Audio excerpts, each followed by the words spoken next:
We've all heard the stories.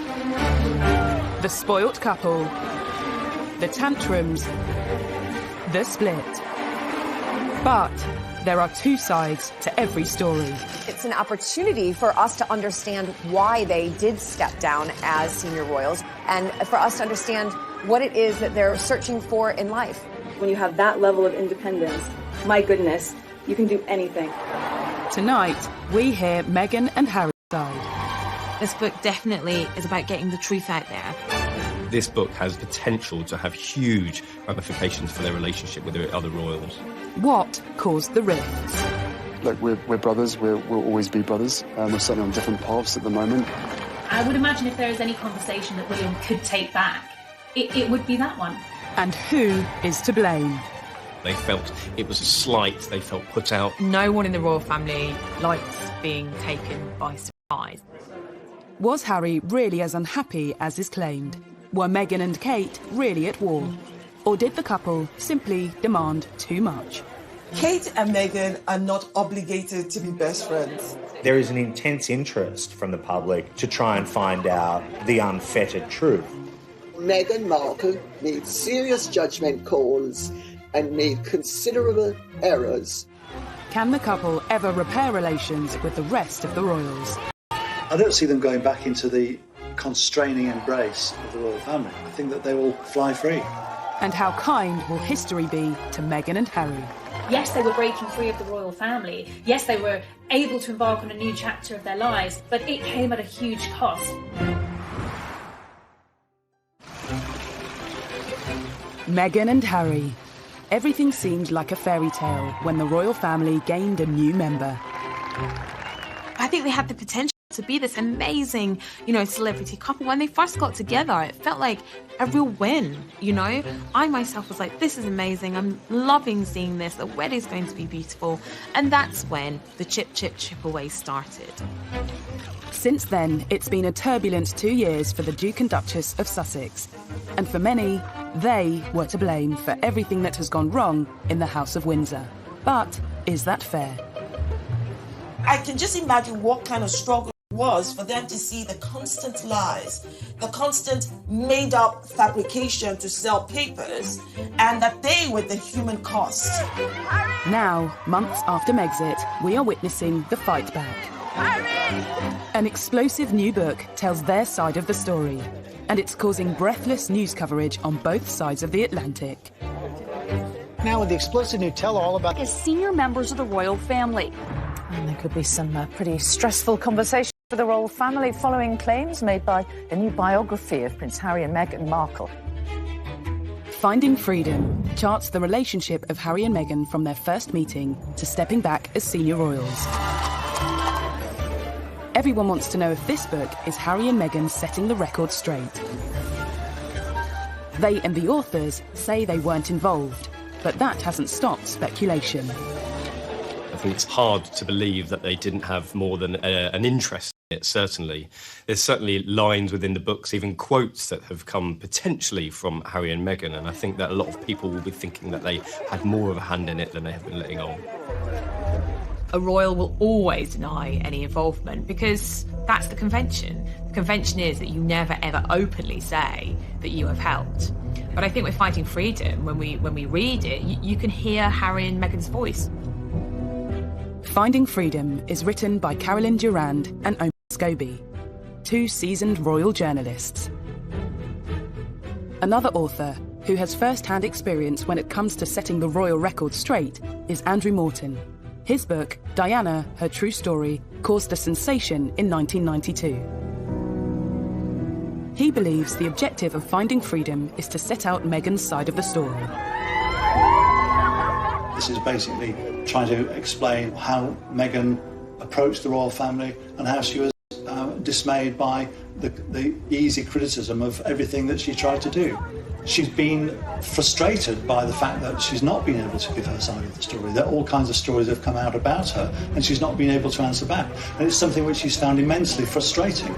It's an opportunity for them both, and in particular Meghan, for us to understand why they did step down as senior royals, why they've moved all the way across the pond, and for us to understand is that they're searching for in life.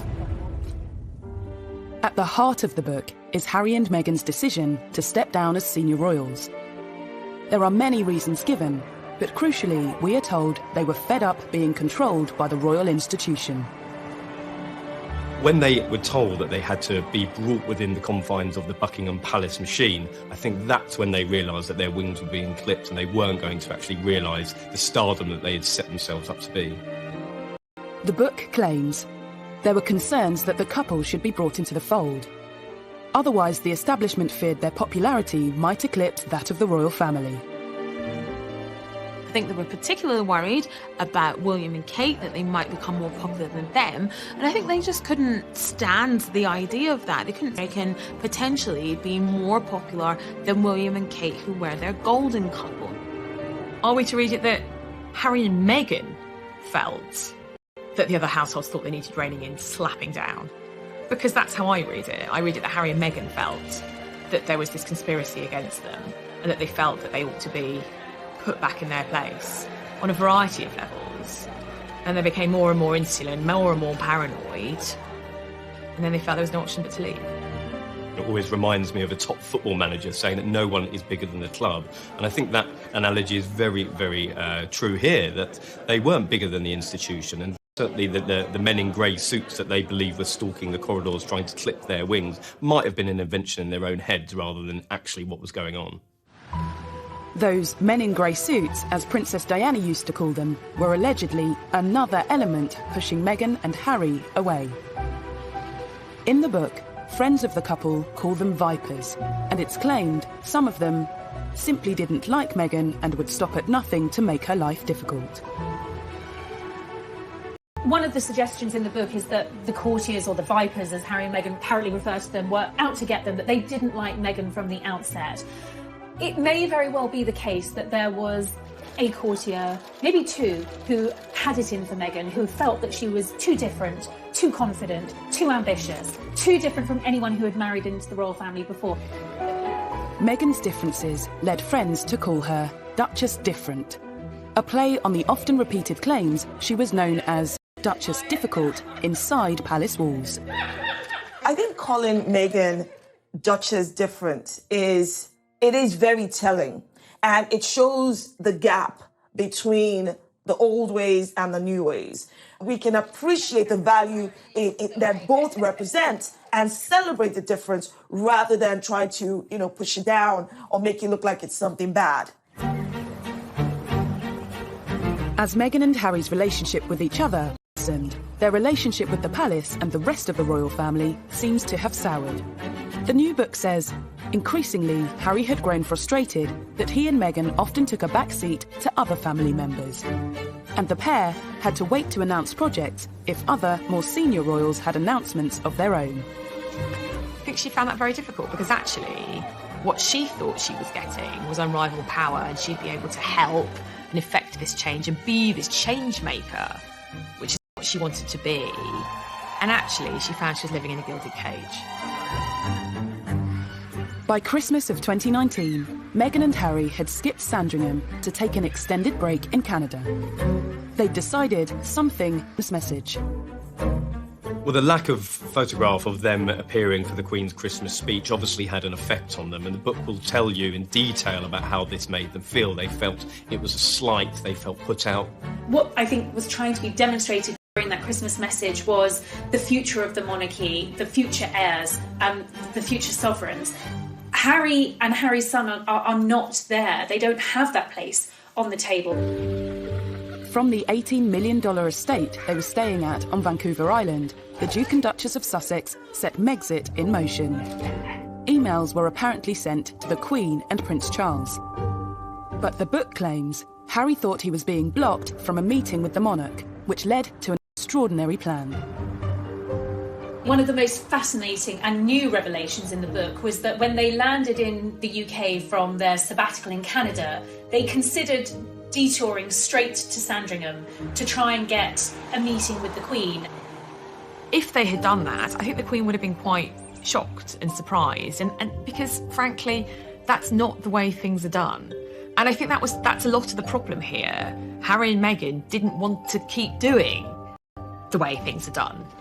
And the monarchy wasn't going to change things just for them. The monarchy's a supertanker.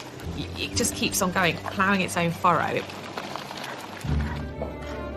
Harry and Meghan wanted to become financially independent, split their time between the UK and North America, but crucially, still carry out duties for the Queen.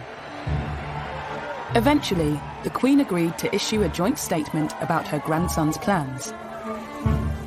On the 7th of January, the Duke and Duchess attended an event at the Canadian High Commission. The book reveals they were feeling nervous. They'd seen the planned statement and thought it showed a lack of warmth. It's meant a lot to us, and it's just important for us to start the year and say thank you. More concerning to them than that, reporters got wind of the plan to stay in Canada. A day later, the Sussexes made their shock Instagram announcement. A move that's been endlessly criticised, but it seems in their minds they felt they simply had no choice. It was very sad, really, that a couple who offered so much to the monarchy and to the nation had decided to go their own way. At the time in January, there was a lot of anger because, as one very senior member of the household said to me, you don't put a gun to the Queen's head. You don't go public and say what you want. We sort it out behind closed doors, we all try and negotiate, and then we present a united front.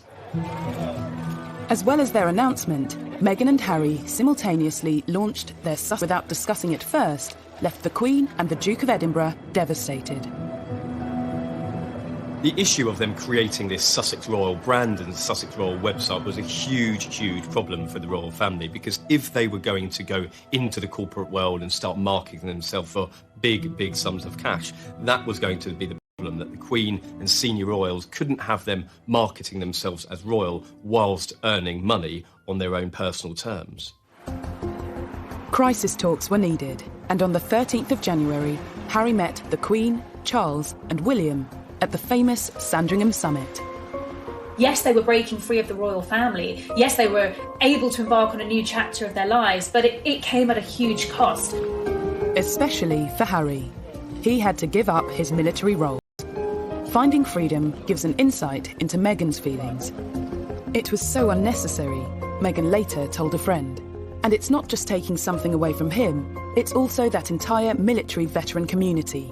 You can see how much he means to them too. So why? Harry has had to give up everything. He's giving up his family, his home, his country, everything he's ever known, and those military titles, which, and Meghan's right, they meant so much to him.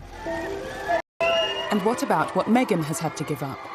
Finding freedom claims Meghan told a friend, "I gave up my entire life for this family. I was willing to do whatever it takes, but here we are. It's very sad." Even so, it's said courtiers and some family blame Meghan for Megxit.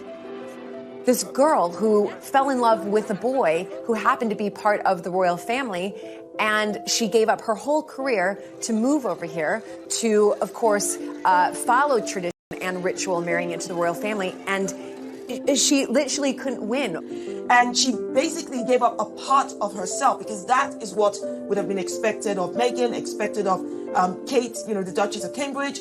And they all did that out of love for their spouses and out of respect for the institution.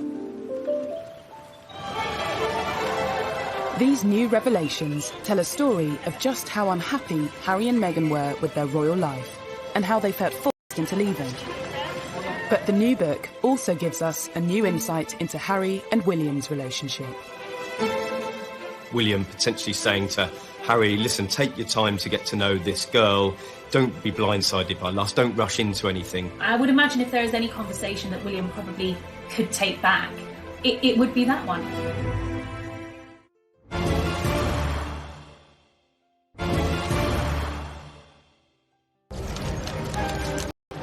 To understand why the relationship between Harry and his family broke down, yet Harry and Meghan's relationship was circulating, and Meghan soon had the world's press following her every move. By November, Harry had had enough and issued an extraordinary statement asking the press to leave his girlfriend alone.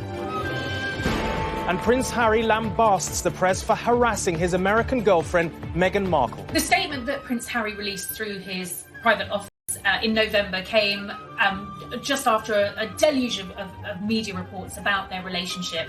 I mean, the statement was a bombshell, perhaps the first of what we were to expect from the Sussexes, in that it was certainly the most personal statement I've ever read from a senior member of the royal family. This was also confirmation that Meghan was his girlfriend. Don't forget, up until that point, it was only speculation. It's now been claimed the statement caused tension in the family. Not because of its content, but because of its timing. It immediately took attention away from Charles and Camilla. They were on a diplomatic tour of the Middle East.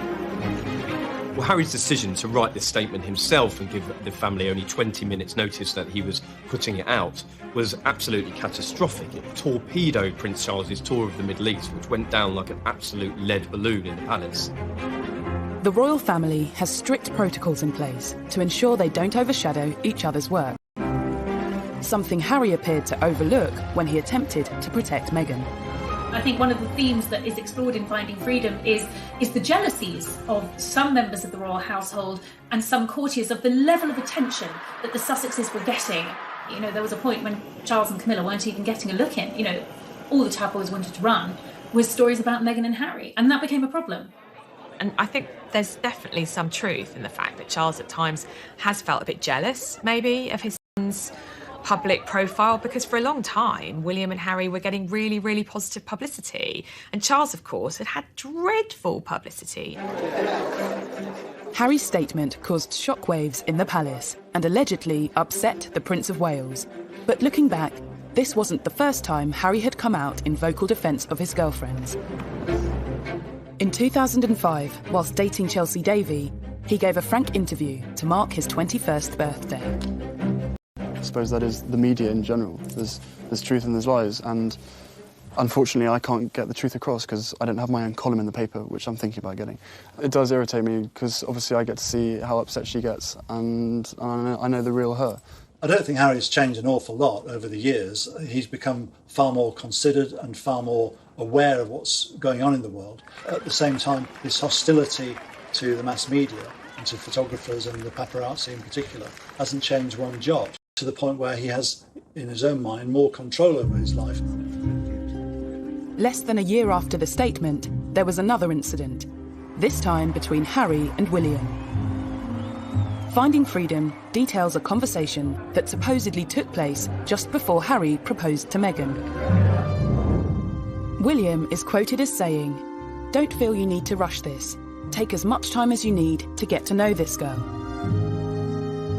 A source claims William didn't want his brother to be blindsided by lust.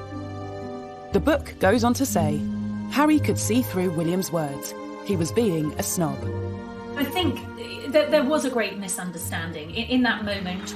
That was, I believe, intended from a genuinely good place, a place of brotherly love and just wanting Harry to be absolutely sure, given the speed that this relationship had moved at, that he wasn't rushing into things. Harry, who was clearly sensitive and I think aware of some of the sniping in the corridors of power about Meghan, just took this deeply personal and the wrong way. And I would imagine if there is any conversation that William probably could take back, it would be that one. I think William was just trying to look out for his younger brother. Now, maybe it goes to the heart of their relationship, and Harry was frankly fed up with playing third wheel, effectively, to William, Kate and Harry. I mean, sometimes when the three of them did jobs together, I'd go and watch them, and it did feel a bit sorry for Harry. You know, Kate and William were always first because, you know, in the line of succession, William's always first, and Harry was always slightly trailing behind. So did William ever really accept Meghan? Rumours of a rift refused to go away. During Christmas of 2018, William appeared to ignore Meghan outside church. The following Easter, another incident, on the Queen's 93rd birthday. The footage appeared to show the brothers avoiding each other.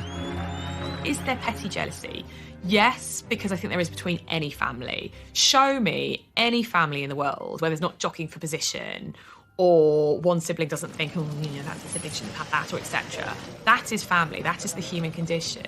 I do think this is War of the Waleses Part 2, but this is also the British royal family. This is what they do. They argue, they fall out, and then we make a drama out of it.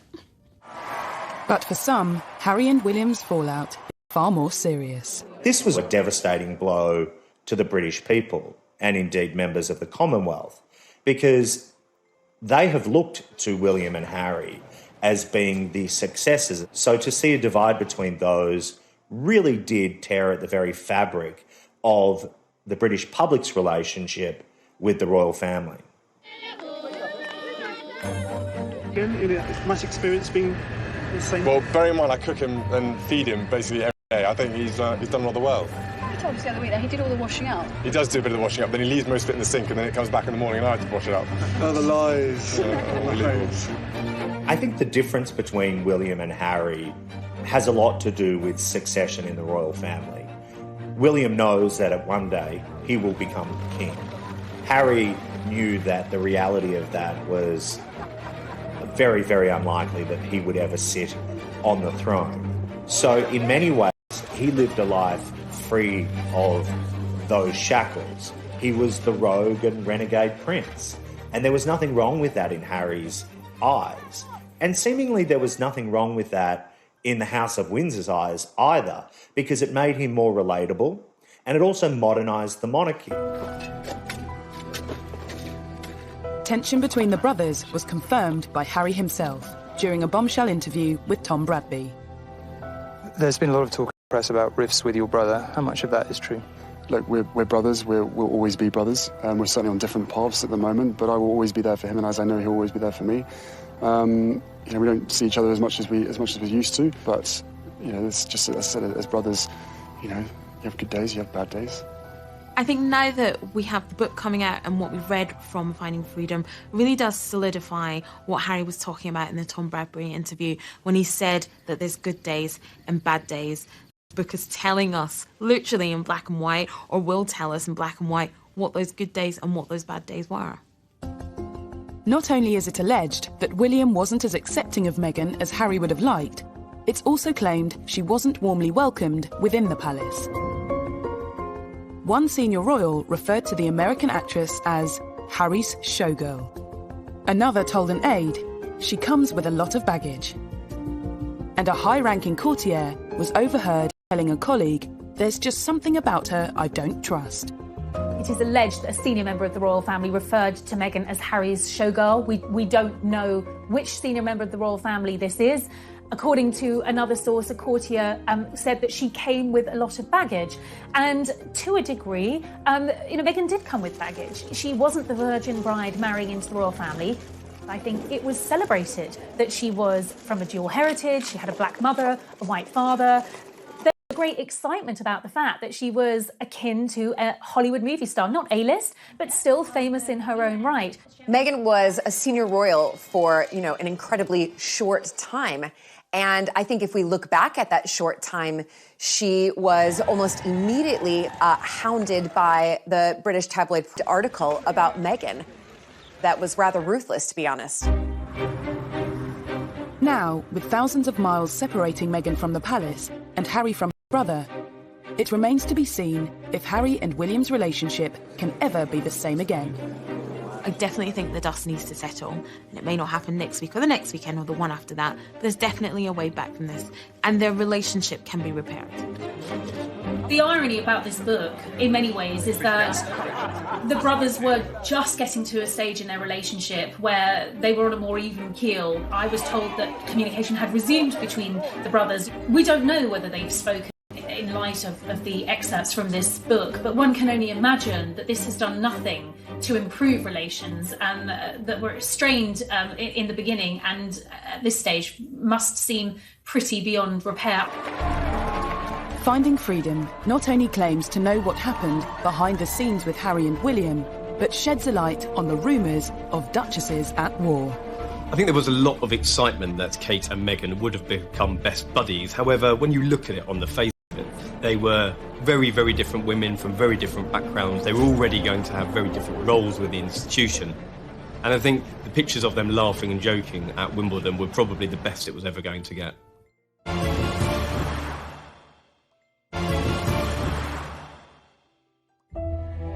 Finding Freedom is said to be Harry and Meghan's side of the story. It claims to provide a new perspective to all the stories, rumours and gossip that we think we know.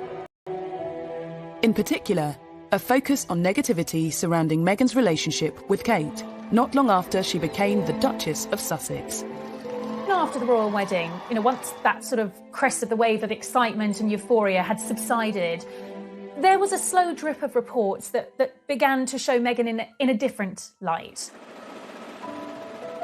After her wedding, Meghan was faced with a number of negative headlines.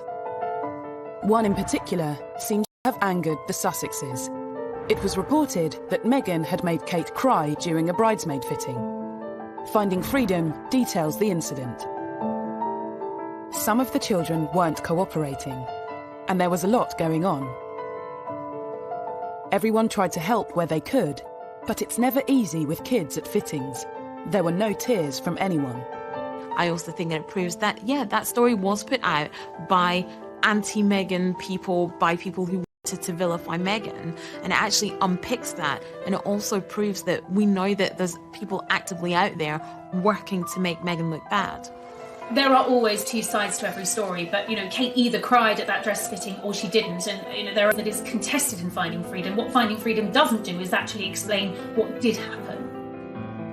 Whatever the truth, Meghan and Kate's relationship soon became a favourite topic for the tabloids. I think as soon as Meghan married into the royal family, the comparisons between Meghan and Kate were constant. And Kate is English. She's an English rose, and she does everything the right way. But she will be the future queen. I think there needs to be some leeway for Meghan and Harry because, he's now much further down the peg line as far as inheriting the crown. I think there was a lot of excitement that Kate and Meghan would have become best buddies. However, when you look at it on the face of it, they were very, very different women from very different backgrounds. They were already going to have very different roles with the institution. And I think the pictures of them laughing and joking at Wimbledon were probably the best it was ever going to get. Despite the press rumours the Duchesses were at war, Finding Freedom claims the relationship between the sisters-in-law was less tense than reported. It does, however, reveal they struggled to move past the distant politeness of when they first met. It was very easy for us to escape into this storyline that Meghan and Catherine were best friends, that William, Harry, Meghan and Catherine represented the Fab Four, this union of young royals that were set to take control and modernise the monarchy. It wasn't the case at all. Just 1 year after they were photographed laughing together at Wimbledon, new photographs emerged of Kate and Meghan together at a polo event. This time, the atmosphere appeared a little less friendly. The book notes there was a cordial but distant rapport. It was a big exclusive event in the summer of 2019, and both Kate and Meghan were there with their children. In fact, it was probably one of the first times we'd seen Meghan out and about with baby Archie. Kate was watching the children playing on the field while watching the polo, but the real striking thing was that the two women were not speaking. They weren't even conversing for most of the day, and I think that was quite a bit of a realisation for the British public and quite a disappointment as well, that these two women were not going to be the best of friends. It's reported Meghan had wanted a strong and close relationship with her sister-in-law. The book details that Meghan had initially hoped that Kate would potentially reach out to her and help guide her as somebody who had married into the institution, but the offer never materialised. It goes on to say, Kate felt they didn't have much in common, other than the fact that they lived at Kensington Palace. So perhaps that was an unrealistic expectation. The Duchess of Cambridge is a busy woman, but Meghan clearly took that quite personally. In the same weekend Finding Freedom dominated the papers, Emily Andrews broke the story that friends of the Cambridges say Kate rolled out the red carpet for Meghan. So who was to blame for this coldness? I think it seems that Meghan had a very unrealistic expectation of her relationship with Kate. I mean, if you look at it from the Cambridges' point of view, they don't know this woman at all. From their point of view, they absolutely did welcome her into the family. William and Kate invited Meghan and Harry to apartment 1A. Kate met Meghan pretty early on in the relationship, and I think from William and Kate's point of view, they did try and help as much as possible. But they were at a very different stage of life. Kate, very With friends of William and Kate refuting stories from Finding Freedom, the public is once again presented with two sides of the story, unsure which side is telling the truth. By the time Harry and Meghan's final royal engagement came around in March of this year, the tension was clear for everyone to see. At the Commonwealth event, Meghan appeared to wave to Kate, but the gesture wasn't acknowledged. I was sitting behind William and Kate and Meghan and Harry a few rows back with other members of the press at that service, and there was absolutely a tension between the two couples. While Kate turned around to speak to Edward and Sophie Wessex, she just didn't acknowledge Meghan and Harry at all, and that was very obvious. Finding Freedom notes that after flying straight back to Canada, Meghan, at that point, couldn't imagine wanting to a foot back into anything royal again. There is no doubt that certain plot lines sell newspapers and sell magazines. And initially, what sold was the remarkable story of these four young royals and the tight union that they supposedly had. But in reality, that just wasn't the case. Finding Freedom has nothing to quell the fascination with the Duke and Duchess of Sussex, presenting another side of the story and asking if the criticism facing the Sussexes has been fair. The whole story about Meghan wanting, the chapel for a wedding to smell a certain way, and then people find out that Kate wanted the exact same thing, but Kate is not being crucified for that, however Meghan is.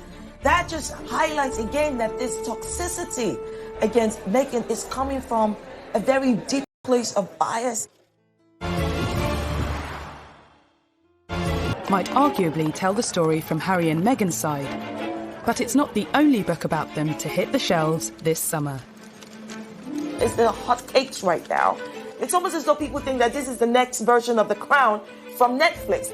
I think that there is a battle at the moment amongst authors to try and tell or answer the unanswered questions as to what led to the split. It's a fine line of who knows what and who actually to be able to trust when all these books are coming out all at once. Many well-covered tales about the Sussexes feature in books by Lady Colin Campbell and journalists Dylan Howard and Andy Tillett. But are these just examples of yet more unfair criticism that Meghan has faced? Such as claims Meghan wanted St George's Chapel to smell a certain way for her wedding. A story she was ridiculed for in the press, despite Kate wanting the same thing at her wedding in Westminster Abbey. The whole story about Meghan wanting, the chapel for a wedding to smell a certain way, and then people find out that Kate wanted the exact same thing, but Kate is not being crucified for that, however Meghan is. That just highlights again that this toxicity against Meghan is coming from a very deep place of bias. Westminster Abbey is not the same thing as St George's Chapel. I've actually been to events at both.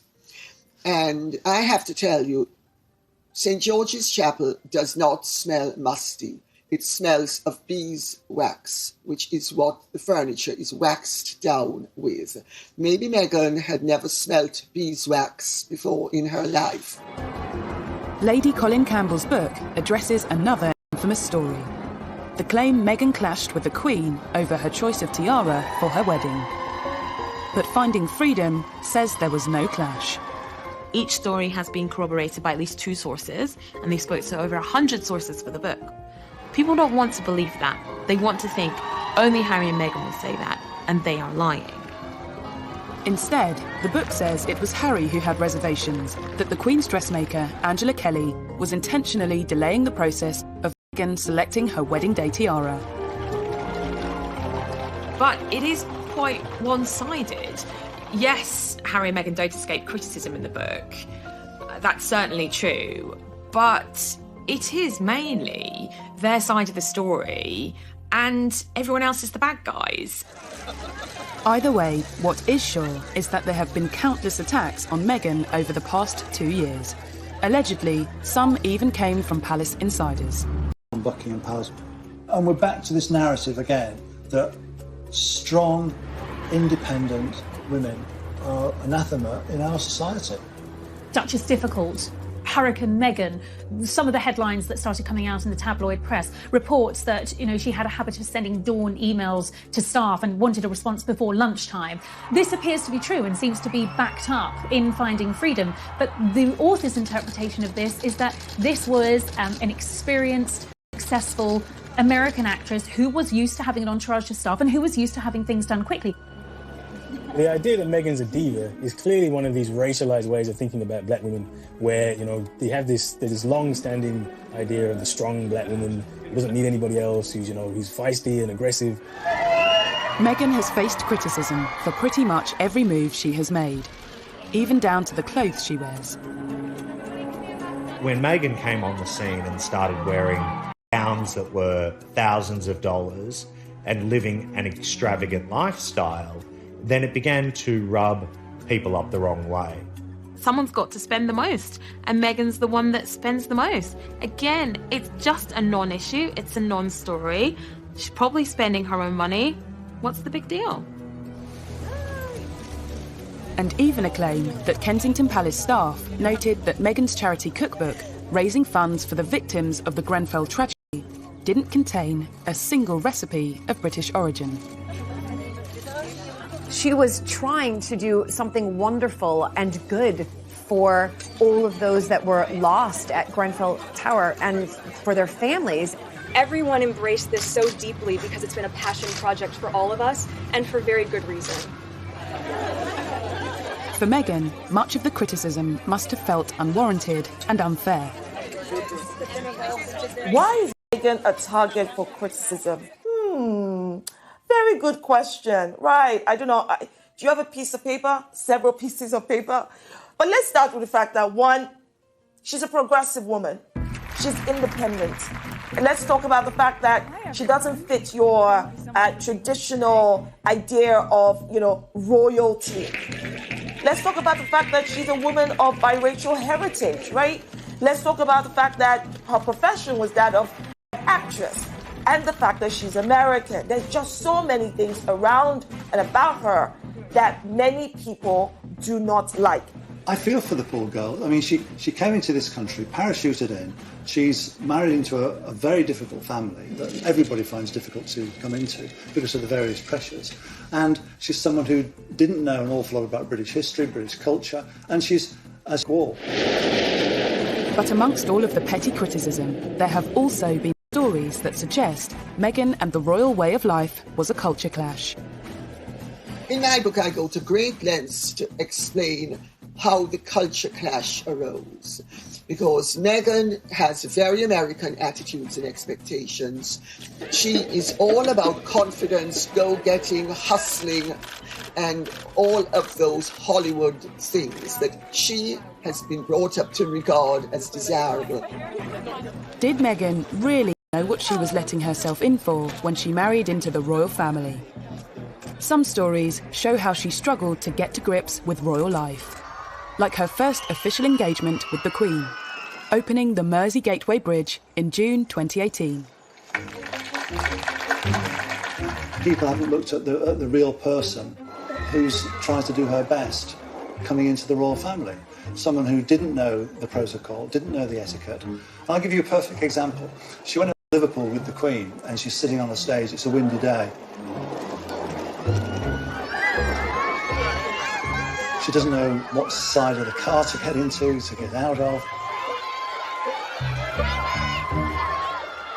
what hand to hold her handbag in, and you can see that kind of confusion in her face. Meghan, even though she's an actress, has had to swap the red carpet for the Royal Road show, and it's a difficult gig. There were certain elements of royalty that perhaps weren't for Meghan, but she was widely condemned regardless, like security. Dylan Howard's Royals at War reminds us of an incident in Fiji when Meghan visited a market. Every royal is assigned a level of protection when making appearances in public. And There could be no more valuable commodity, if you like, than a pregnant Meghan Markle making appearances in public. Under sweltering temperatures and with an increasingly large crowd, the Duchess was rushed out and the visit ended early. Turn round. Inevitably, in these types of scenarios, the royals are briefed about what is right and what is wrong and what is expected of them in order to maintain their security and their well-being. The security officer in charge quit her role not long after, amid claims at the time that Meghan found security constraining. Although the palace denied this was why she left. Guys, out. Just stay to the side, please. Everyone turn round. Meghan was oblivious, despite being or recommendations of the Royal Protection Officer. And Lady Colin Campbell recalls at an event that, in her view, shows Meghan unwilling to persist with royal duty at her and Harry's first public engagement as a married couple. I was at a dinner party at a very, very famous aristocrat's house 4 nights after the wedding. And this person has impeccable court connections. At a garden party to celebrate Prince Charles's 70th birthday and all of his charity connections, there had been this garden party at Buckingham Palace, and Harry and Meghan were there. Good afternoon, everybody. And there was much excitement about them being there because, of course, at that time they were the most popular couple in the country. She was a revered figure. People couldn't wait to meet her. Well, 15 minutes into the engagement, Meghan is overheard telling Harry she's bored and she wants to leave because they've effectively done their photo op. And the person who overheard this was completely gobsmacked. All of these stories and allegations hint at teething problems as Meghan grappled with royal life. But rather than focusing on arguably unfair criticisms, should the public and press have been more understanding of Meghan's struggle? After all, it's something that is very different to what she was used to. That's one of my favorite parts of being there. On the face of it, everybody was very, very excited when Meghan came on the scene. She was hugely successful in her own right. She'd spoken on the world stage on big issues like the UN, human rights, girls' education. I think there was an awful lot of interest and excitement with her coming on the scene. But she definitely wanted to hit the ground running. She'd said that herself. And I think that in certain sections of the palace that was quite difficult because there are certain processes, protocols that had to be followed, and when these two worlds collided there was definitely a clash that couldn't be avoided. There was a culture clash. American divorcee, biracial, actress, woman of substance, 21st century girl from Los Angeles versus the pale, male, stale and very white British monarchy. Yes, we have a woman as our head of state. Yes, we have a woman as our queen. But it is still an old-fashioned institution. It's done in tradition is all, duty is all. And that's not very woke or 21st century. Coming up. That age-old mantra, which has stood the royals in very good stead, never complain, never explain. I think most people would say that she absolutely didn't understand that. And now that she and Harry have left, is she getting her voice back? It's been very empowering and inspiring to see and to hear what they've had to say.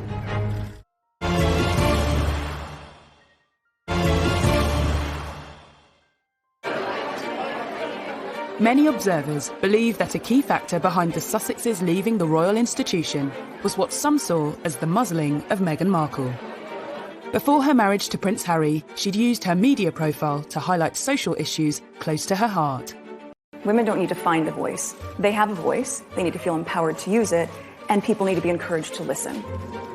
More people were encouraged to listen when her relationship with Harry became public.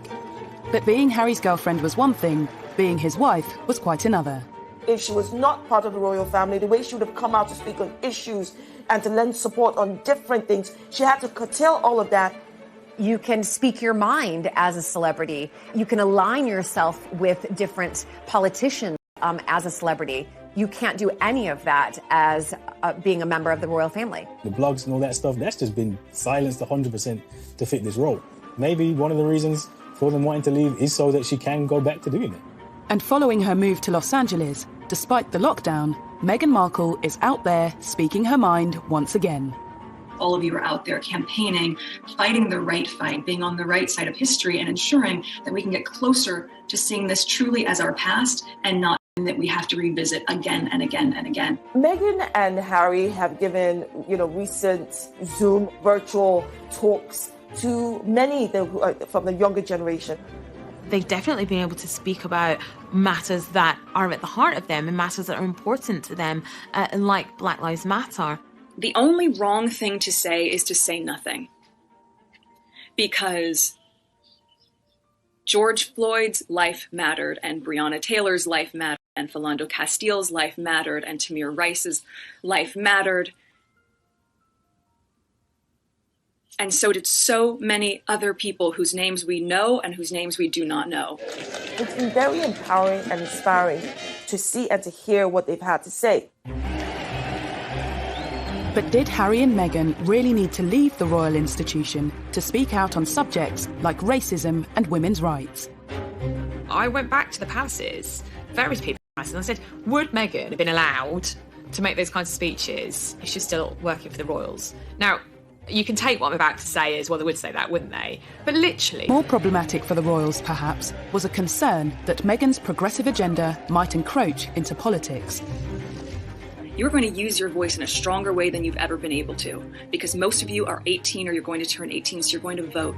Someone said to me, that might be, and I was like, hang on a sec, she's just telling everyone to vote. That's not political. And they were like, no, but she's made it very clear in the past where her political allegiances lie. She's been very outspoken about Trump.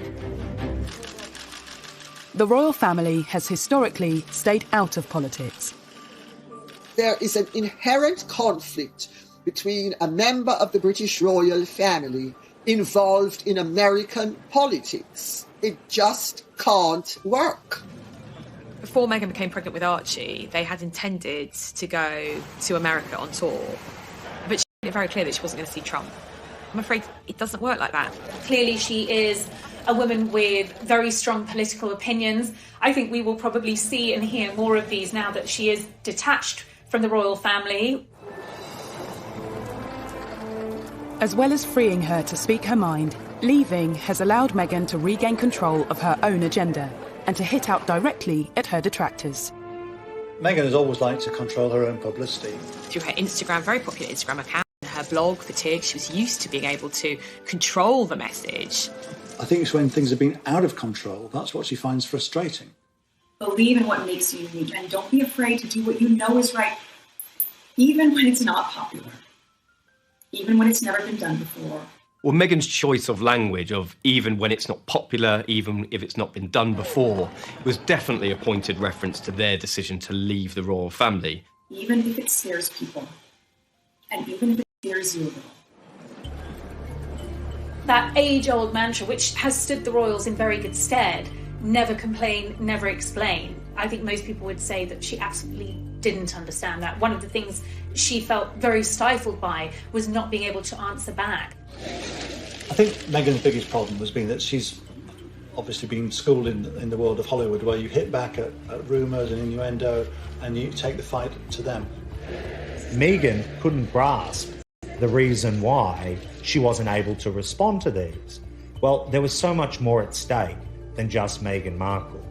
The whole House of Windsor needed to be considered in whether or not she was to respond to an allegation that was levelled against her.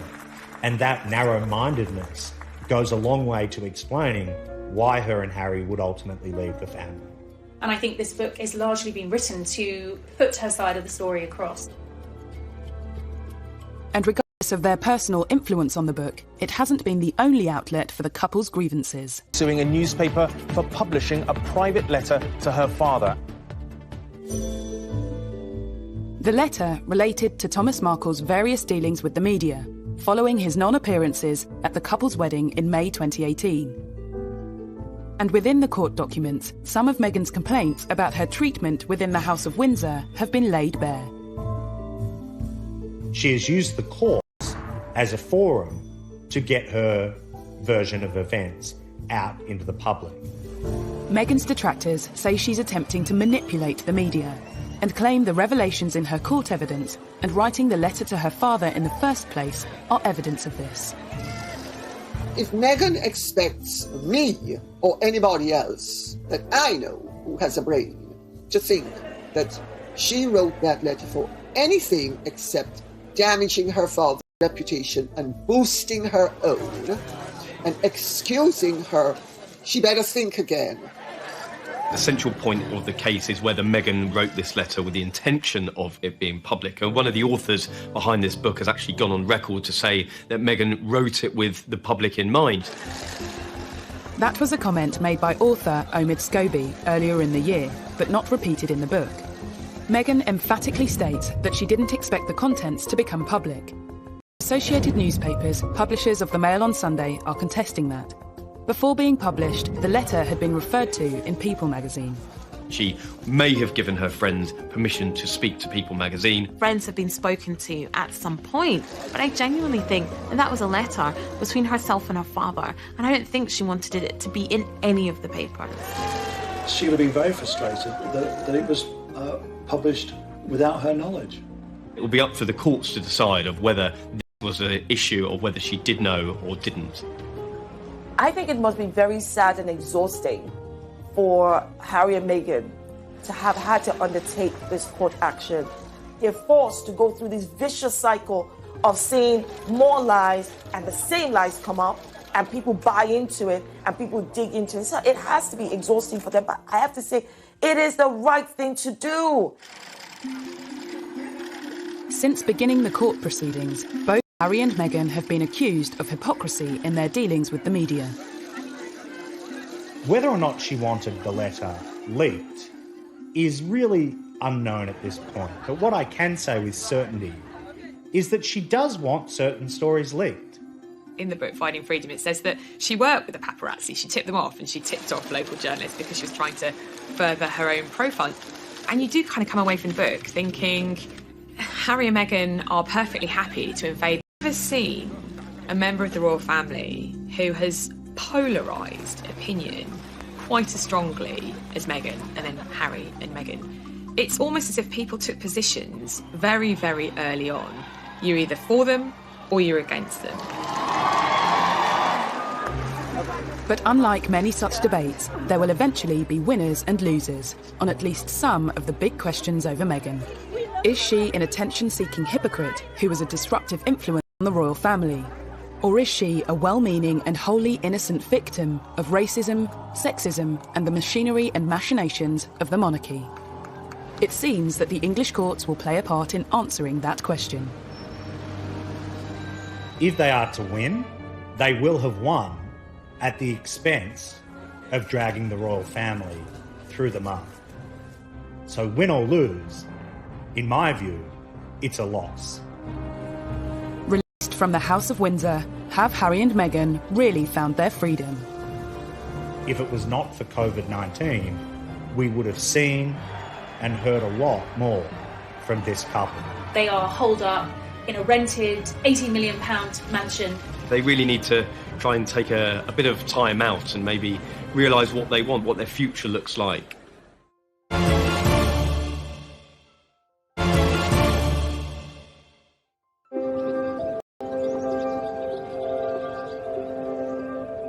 Meghan and Harry have begun their new journey in Los Angeles, and released from the shackles of the British monarchy, their new life is laid bare in a revelatory new book, Finding Freedom. But are they? I think moving to LA, to California, they have found a lot of freedom, at least a lot compared to what they were having over here in the UK. It's just different over there. It's more laid back, it's easier, it's a slower pace of life, and I think that's going to be good for the both of them. They really need to try and take a bit of time out and maybe realise what they want, what their future looks like. They're not in the public eye as much as they were over here. So I think they've got a real opportunity to slow down, to figure it out, and to find happiness. But if finding freedom is their goal, 2020 hasn't been the easiest year in which to achieve it. Have they actually found freedom? Not Not really. No one could have predicted this pandemic, but the reality is that they are holed up in a rented £80 million mansion in Beverly Hills, taking on the paparazzi because they believe they have invaded their privacy by taking pictures of them. The idea that they are almost prisoners in their own home doesn't suggest that they have found freedom. The Duke and Duchess of Sussex launched another league for their infant son, Archie. These reports of the drone that's flying over their home and they're trying to find that person and then they will sue that person. It goes to show you that they will not put up with the invasion of their privacy at all. Some believe that for a couple seeking freedom and wary of the paparazzi, moving to Los Angeles was a strange choice. That remains the great paradox of a decision to move out of the royal family to avoid the limelight and move to a place where the limelight shines brighter than anywhere else in the world. They've gone to the pap capital of the world. In LA, freedom of expression is paramount.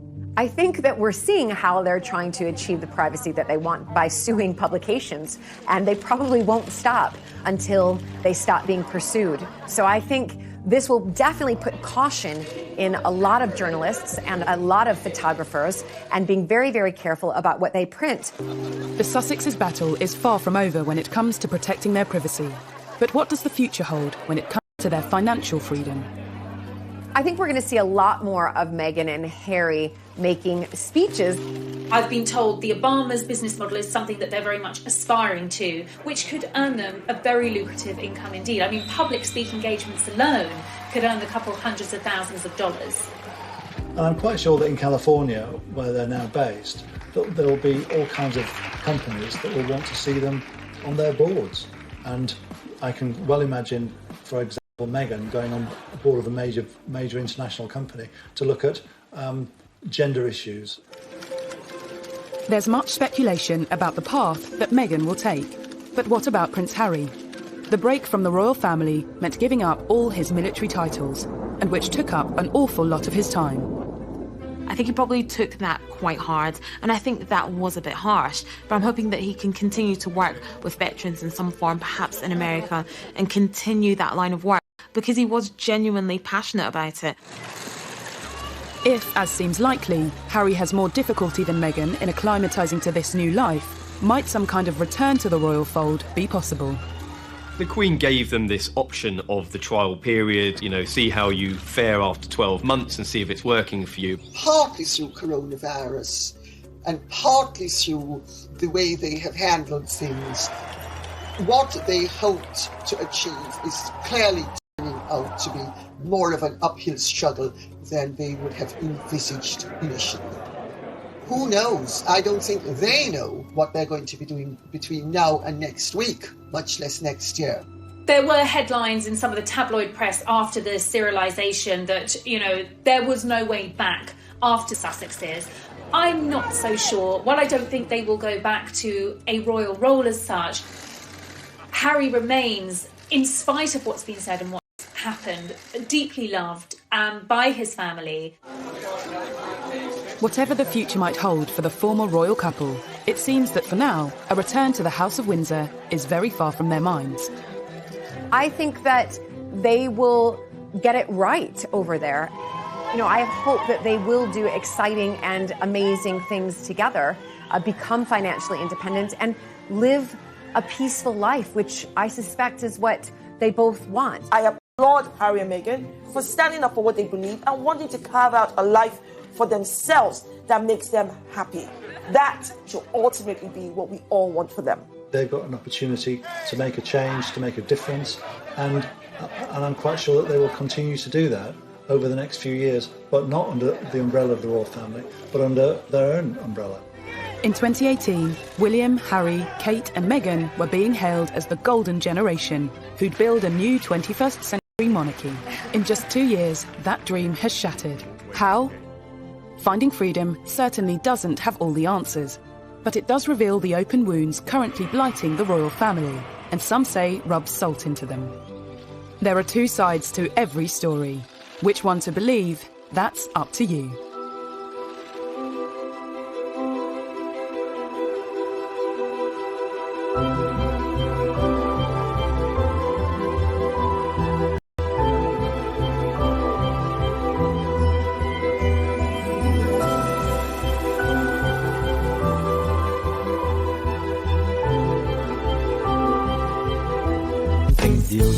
lướt trên bầu trời phiêu du cùng áng mây, hòa trong gió tiếng xa vang từ đâu diều bay vút cao, rồi cùng nhau chia phe chia chọn già dư bóng cây đa già bên sân đình bãi sông, làm cô dâu chú rể chiếc kiều la trò chơi rước dâu. Kỷ niệm xưa mãi sống trong cuộc đời tôi, thân tin tôi thơ. Rồi ngày tháng trôi đi, bao nhiêu mong ước xa xưa chỉ còn là kỷ niệm. Từng đêm tôi nhớ về cuộc đời đua trên bốn bề sầu lo, nhiều lúc ước mơ rằng được phép nhiệm màu đưa tôi về thuở xa xưa, bay cao cùng cánh diều đua chơi với đám bạn, hồn nhiên ngày thơ vui đua ngày tháng, để lòng tôi hân hoan giữa trời mây ngày xưa dấu. And how kind will history be to Meghan and Harry? Yes, they were breaking free of the royal family. Yes, they were able to embark on a new chapter of their lives, but it came at a huge cost. Meghan and Harry. Everything seemed like a fairy tale when the royal family gained a new member. I think they had the potential to be this amazing, celebrity couple. When they first got together, it felt like a real win, I myself was like, this is amazing. I'm loving seeing this. The wedding's going to be beautiful. And that's when the chip away started. Since then, it's been a turbulent 2 years for the Duke and Duchess of Sussex. And for many, they were to blame for everything that has gone wrong in the House of Windsor. But is that fair? I can just imagine what kind of struggle it was for them to see the constant lies, the constant made-up fabrication to sell papers, and that they were the human cost. Now, months after Megxit, we are witnessing the fight back. An explosive new book tells their side of the story, and it's causing breathless news coverage on both sides of the Atlantic. Now with the explosive new tell-all about as senior members of the royal family. And there could be some pretty stressful conversations for the royal family following claims made by a new biography of Prince Harry and Meghan Markle. Finding Freedom charts the relationship of Harry and Meghan from their first